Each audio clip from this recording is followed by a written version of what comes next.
Hello friends, today we will discuss about D-Pharm pharmacology topic diuretics. Some students are also explain in Hindi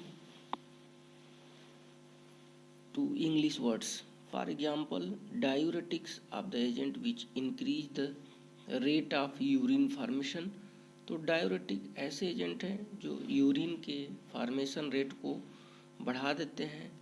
They eliminate excess liquid and toxic product from the tissue and ECF circulation. तो ये आपके excess liquid और toxic material को extracellular fluid और blood circulation से remove out करता है with the help of kidney. The excretion of water and electrolyte by kidney.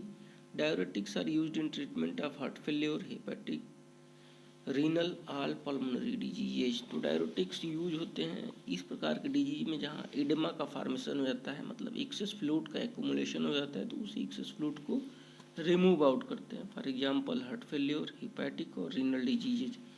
Classification की अगर बात करें तो हाई इफिकेसी डायूरेटिक्स और सोडियम पोटेशियम क्लोराइड को ट्रांसपोर्टर चैनल पे काम करेगा. पहली कैटेगरी आपकी सल्फोनिल डेरिवेटिव है, तो सल्फोनिल का स्ट्रक्चर हम आप देखेंगे तो 5th नंबर पे SO2NH2 ग्रुप होगा जो कि रिस्पॉन्सिबल होगा डायूरेटिक एक्टिविटी के लिए. Most common drug that is furosemide, furosemide, bumetanide and torasemide etcetera. Medium efficacy diuretic जो सोडियम क्लोराइड सिम्पोर्टर चैनल पे काम करता है. पहला सब क्लास बेंजोथायाडाइएजीन स्ट्रक्चर के बेसिस पे hydrochlorothiazide, बेंजथायाजाइड.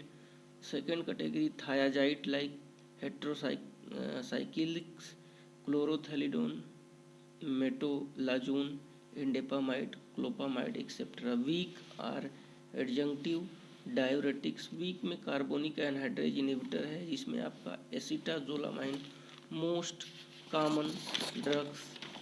Next potassium sparing diuretics sub class aldosterone agonist. Most common example spironolactone and eplerenone. Inhibitor of renal epithelial sodium channels for example triamterene, amilorides. Next आपका weak adjuvant में osmotic diuretics, mannitol, isosorbide and glycerol. तो ये example of the diuretics. Then we will discuss before diuretics drug. Diuretic drugs के pharmacology से पहले हम urine formation के बारे में प्राइमरी स्ट्रक्चर देखेंगे. ये आपका स्ट्रक्चर ऑफ नेफ्रॉन है. ये लाइन डिवाइड करते हैं कार्टेक्स और मेडुला को. ये आपका active transport means with expenditure of energy, ion का ट्रांसपोर्ट हो रहा है. Passive diffusion without use of energy. तो नेफ्रॉन के स्ट्रक्चर में हम देखेंगे सबसे पहले आपका बोमेन कैप्सूल है, फिर proximal converted tubule, then proximal tubule, then ascending loop of Henle, then descending loop of Henle, transverse loop of Henle और ascending loop of Henle, whole called loops of Henle. Then distal converted tubule, then collecting duct and collecting tubule. Collecting tubule and collecting duct. तो यहाँ पे आपका nephron के structure में site 4th है. First sight PCT proximal converted tubule. Tight junctions की sales नहीं होती हैं. जैसे यहाँ से एफरेंट आर्टेरियोल से ब्लड आता है फिल्टर होने के लिए, एफरेंट के से आउटसाइड जाता है, तो एफरेंट से मच मोर क्वांटिटी में आता है blood as compare to afferent diameter much more. तो excess fluid create pressure and open the weak binding of cell junction and movement of ion from outside inside to outside with the help of channel mediator or without mediator by passive diffusion. तो inside first glucose, amino acid, phosphate and all type of anions are remove out from nephron.